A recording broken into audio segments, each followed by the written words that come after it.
Good morning, Bill. Hi, Suzanne. How are you? I'm doing really well. How are you? You're doing well. Thank you for your patience. Couple minutes behind the puck here, but Quite getting all on the right. ball. You know what? When you work with the nervous system, so many things change. So the ability to be really flexible and unperturbed or unmoved is like one of the best skills that I've developed in doing this work. Wonderful. Wonderful. And yeah, and I think for sales and sales somatics, what if nothing could ever go wrong? Well, hey, that's the question. What if nothing could ever go wrong? And we all, I believe, have the ability to get to that place in our mind, to train our mind to recognize we could either make something wrong or make it not wrong. We Right. could either be perturbed and anxious about what just happened, or we can go, oh, isn't that interesting? I wonder what's going on. Someone just told me yesterday, because I'm not a football fan, I have his name written down here, George Kittle. Do you know who Yeah. George Kittle is? Football player for the 49ers. No, I don't follow things these days. When I was young, I was all about football, but That was what, 5 years ago what was 5 years ago? when you were young? That's funny. I mean, like a kid. Like I stopped watching football when I was 22, and actually, I went through bouts. Okay, so George Kittle, what's the deal? So a friend of mine told me that George Kittle, because I'm not into football either. Everyone's talking about what a happy player he is, what a joyful player he is. Now, in the world of pro football, this is a world of defend and attack on so Right, many levels, right? right. And George Kittle is like, I'm playing a game. I'm having fun.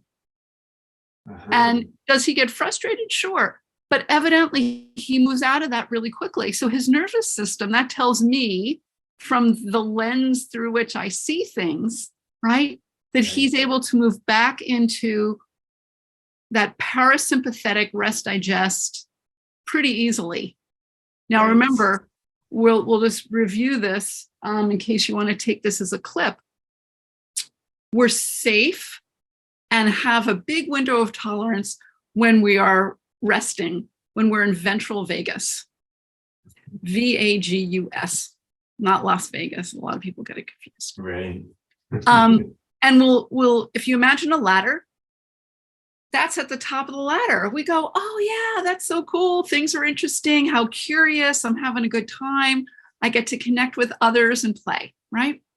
Moving down the ladder is sympathetic. Now, sympathetic and ventral can have some great results. This is George Kittle, right? He's revved up and having a ball. He's not revved up and being like, no, no, no, defense. I have to get angry. I have to get defensive, right? Now, what happens when we're stuck in sympathetic without the ventral, right, is our prefrontal cortex shuts down. What we think of as thinking, gets cut off. And then when we're really frustrated and we can't handle it anymore, that's when we start withdrawing. So we can get stuck there too. And it's very hard to get back up to ventral. So for in sales, I remember, so I was a President's Club earner in two very, very large publishing companies. One was the largest publishing company in the world at the time. Hmm. This is when none of my hair was gray. It was a wild time. And I had fun. I had fun in sales. I did not have to do any quote cold calling because the prospects that I knew or that I called on knew my product. It was a well-known product. I never had to worry about someone saying, ew, who are you? Which I was terrified of. So it was a perfect situation for me because all the leads They might not have been warm, but at least when you said the name of the company you were from, people were like, oh, I want to hear what you have to say. Had I been in a position where I needed to knock on doors and make cold calls, which was my first sales job, I lasted 2 weeks. It was, for my nervous system, it was way too frightening, way too anxiety provoking. I started with the local yellow pages. Now, this is when I was in my 20s. I'm now in my early 60s. So there's been a lot of growth since then. But from a sales perspective and from a neurology perspective, there wasn't a good match.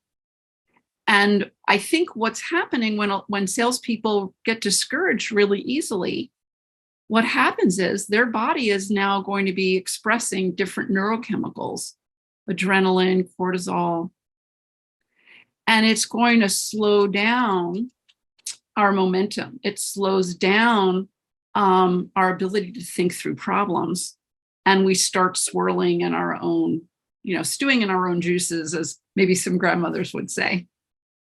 So coming back into our bodies and recognizing, oh, this isn't me, because I think I'm a body. I think I'm this personality.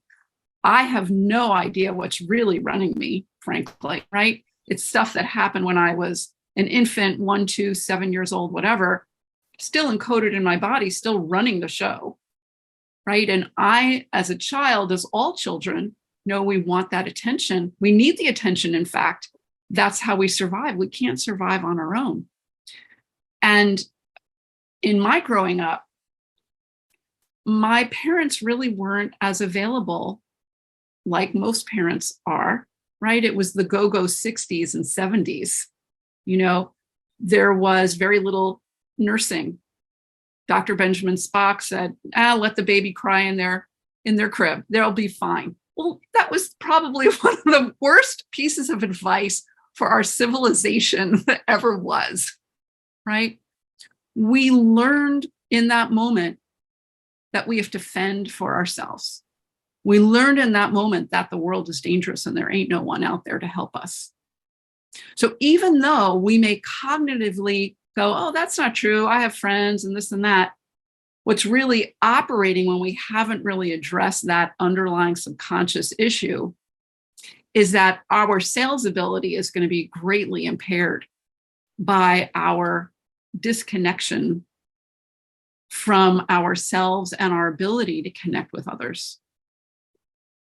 That's my opening salvo. So there you go. Yeah, I love it. And there's so many directions we could go with that.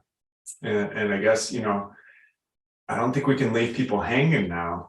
We've identified, the big hairy monster of, being in the sales seat. So what is, from a somatic lens, what is the solution? What is the way out to regulate within that context? Yeah.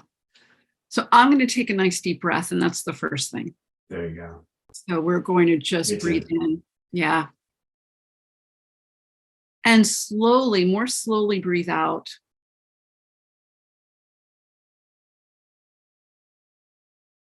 So every time we breathe in, we stimulate the nervous system, and every time we breathe out, it relaxes.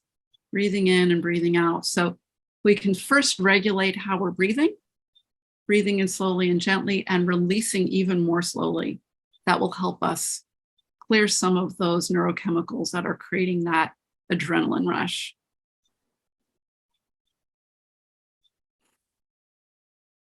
Now, in our culture, this is just, you don't do this, right?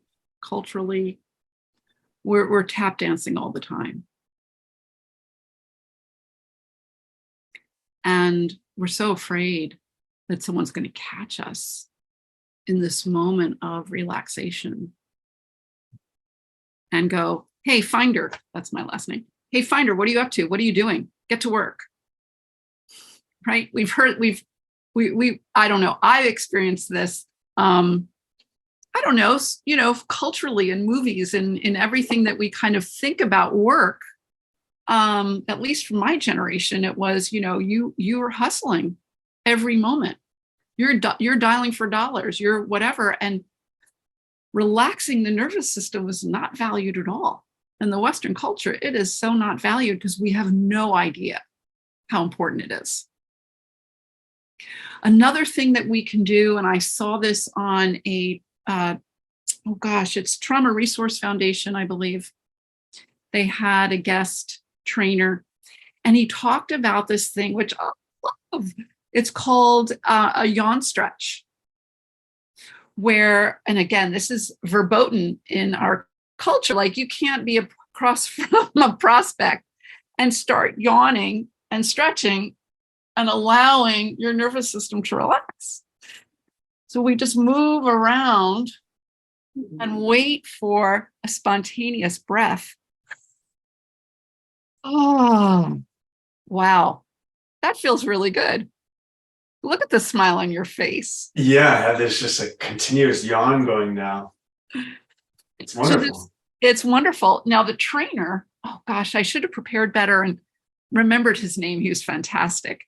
Said, look at nature. Animals do this every 60 to 90 minutes. I have a little cat, and she reminds me to stretch all the time because she'll be curled up in a little ball.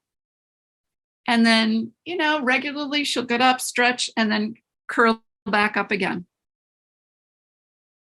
So breathing and movement are critical to calming the nervous system.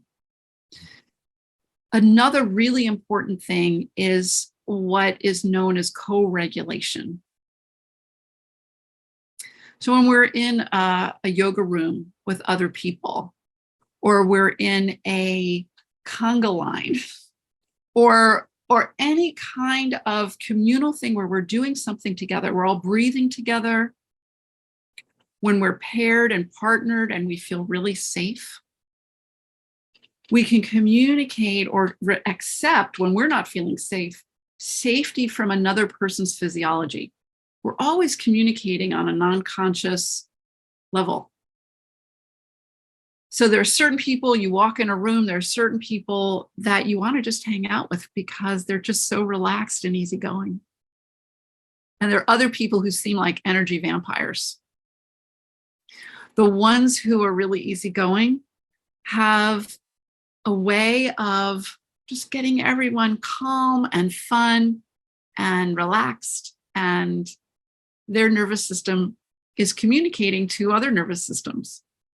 People that seem like energy vampires, and this is where a lot of salespeople have an unresolved issue, is that aggressiveness can seem very threatening. And we think that's what we're supposed to do. But really, what I think got me to the success that I had is that I always relaxed and had fun with my clients. And we want to do business with people that make us feel good, that hear us, that understand us, not just on this is my business issue that I have to address. But wow, this person is really easy to do business with. He's listening to me. She's got my back here. I could just tell that if there's a problem going forward, I can call this person up. I can call her up and say, hey, Suzanne, something happened with this particular order, let's just say. What can we do? And so we're going to collaborate. I think in sales a lot, there's this myth. Think of Wolf of Wall Street. Justin Belfort. I was able to work with him for about 8 months. What a crazy story that was. But, pound the phones, pound the phones, pound the phones. And that's not sustainable. That might get us some short-term benefit, but it's not going to be very fulfilling in the long run because ultimately money can't make us happy. So getting back to the co-regulation, when I'm stressed out, I call a friend and I say, hey, something's up in my head. I can't get out. Please remind me who you think I am. And they'll say, oh, you're you're a kind and loving person, and everything's going to be fine. You're in a momentary swirl. Let's take some breaths together. And it's in that breathing together or working together that even Navy SEALs, there was a study done recently on oxytocin in Navy SEALs. And they're under a tremendous amount of stress. But they totally get that they have each other. They're not doing this alone. They're not doing their job alone. They know their brothers have their back. And as salespeople, we can be very competitive. And sometimes that competition can really stir up that fight or flight and not give us the satisfaction of connecting with our colleagues or our clients. So taking the time and really being present to what's going on and being authentic, which can be really hard to do without practice. See, all of this stuff, it takes practice.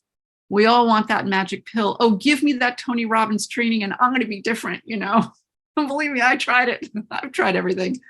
And yeah, for that moment, walking on coals, that felt awesome. But then you go back out into the field and then what's going on?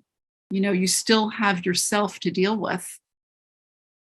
And what we want to do is be really comfortable with who we are so that we can convey that confidence, that joy to our prospects, to our customers, to our management, because they're under a lot of stress also. So there's a lot of self-work that needs to be done in addition to breathing, movement, co-regulation.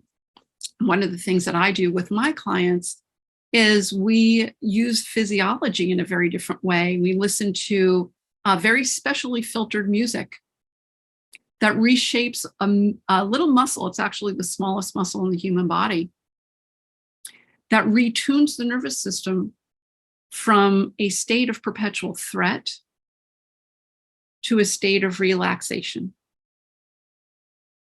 And once we reshape that middle ear muscle, which filters, by the way, very, very, very high and very, very low frequency tones, which are inaudible, we can't perceive that we hear them. Then there's this, it's like a trap door. We somehow calm down and are able to be more present and do the deeper work and are willing to do yawn stretches and are willing to take the time to just connect with our customers and not feel like we're being chased by a tiger. So those are a few ways. And then I can send you something that I have. There are about a dozen different exercises for salespeople, for really anyone, that they can do before work, on a break, to relax their nervous system, basically using their body. It might be a breathing exercise. It might be a movement exercise. Even just humming can be a really great way to relax. And, I used to do that between sales calls. Who would know? No one knows. So you did that between sales calls before knowing the neurophysiology of humming. I love to sing. So singing, humming is very healthy. It's actually very calming. Yeah. Wow. It says, yeah, your body just knew what to do, huh? Yeah. If we tune in, and again, it takes time to figure that out, but if we tune in, we know what to do. Mm-hmm. Right? So we get some help and we learn the skills, and then we can go out, do it on our own and teach other people. Beautiful. I love this. Wow. It's been a really wild ride. And at the same time, since I was 18, I knew that there was something missing from my life. I was just so miserable so much of the time. My ACEs, the adverse childhood experience score, was pretty high.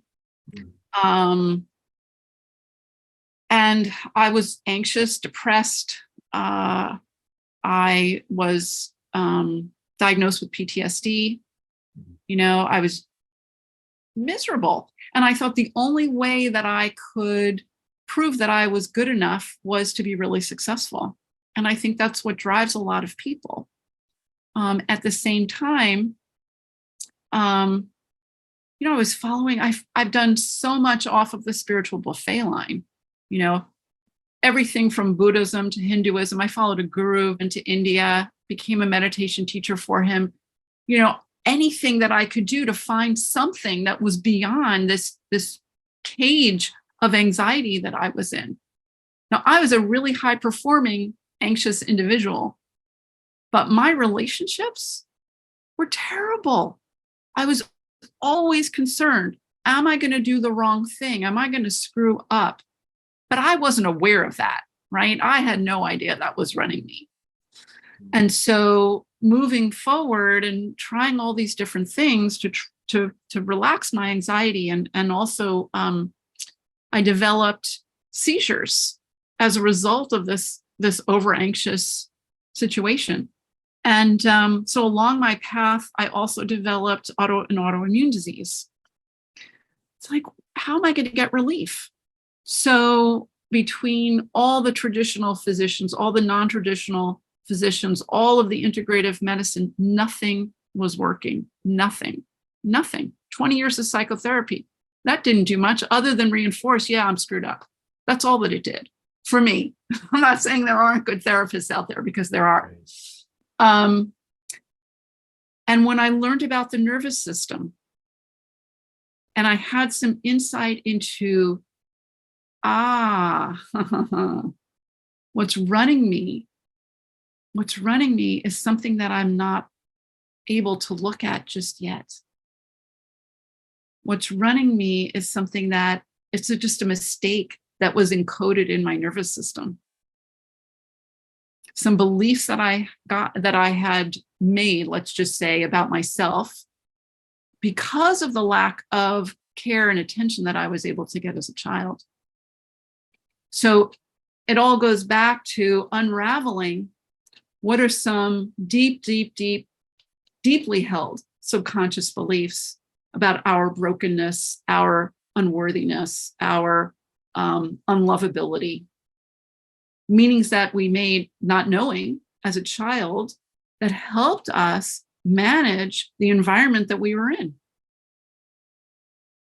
So there's a lot of deep diving we can do here. But I think that for the kind of professionals that you serve, really understanding their own nervous system and how that plays a part in not only their ability to connect with their clients and patients, but with themselves and with their, we'll just say, their higher self, that part that is beyond this world, this corporal experience, to connect in with, we'll just call it joy.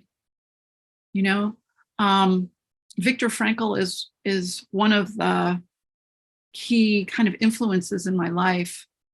And he was in a concentration camp in Germany, might have been Austria, and sorry, I don't remember. His ability to remain present and loving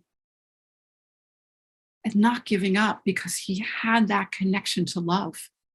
He had that connection to something bigger than what was going on. Helped him, enabled him to move through this, and helped his companions move through this as well. So they were able to emerge joyfully without focusing, not denying, but not focusing on the fact that they were being starved, that they were tortured, that their conditions were deplorable, but they had each other. The neurology, the neurobiology of that, the oxytocin that kept them going, that moved them forward through the experience, we can all develop that. We can all develop that ability to connect with each other which is where I believe the juice of life is. And I think why we go into these professions, to make a difference and to heal ourselves, to know that we're more than just the body, we're more than just our experience here, and that at some point we develop an ability to choose how we want to see things. And that requires somatic presence. That requires being able to have some distance between these are the feelings that I'm feeling, and this is the behavior that I'm exhibiting, and watching to go, oh, do I want that any longer? Right? It's something that's encoded in the nervous system. We have the ability to change our beliefs underlying all of that and recognize, I'm lovable just as I am. Even if I miss the mark financially, or even if I say something that I think is really stupid, I'm still really lovable. There's nothing wrong with me. And there's nothing wrong with any of my clients or any of my patients. And as we can convey that, we express our self-acceptance, our heart opens, and our patients and clients feel that. And I believe that is half of the healing that we as providers are providing, right? It's not the homeopathics or the sound wave therapies or whatever it is. Those are some of the things I do. It's how the provider shares their love of themselves, and it just expresses by that joining, by that connection. And ultimately, I think our somatic experience allows us to join with others so that others can feel safe, and that we are reinforcing that love within ourselves, not the narcissistic kind, but the open-hearted, sharing, compassionate, seeing the other person whole, heal, and complete, despite what the body might be conveying. And that will change our neurology as well. Wow. There's a lot here. I don't know if this always just kind of flows through you like this, but does you? I could do this for hours. Yeah. We got to get you a podcast or something.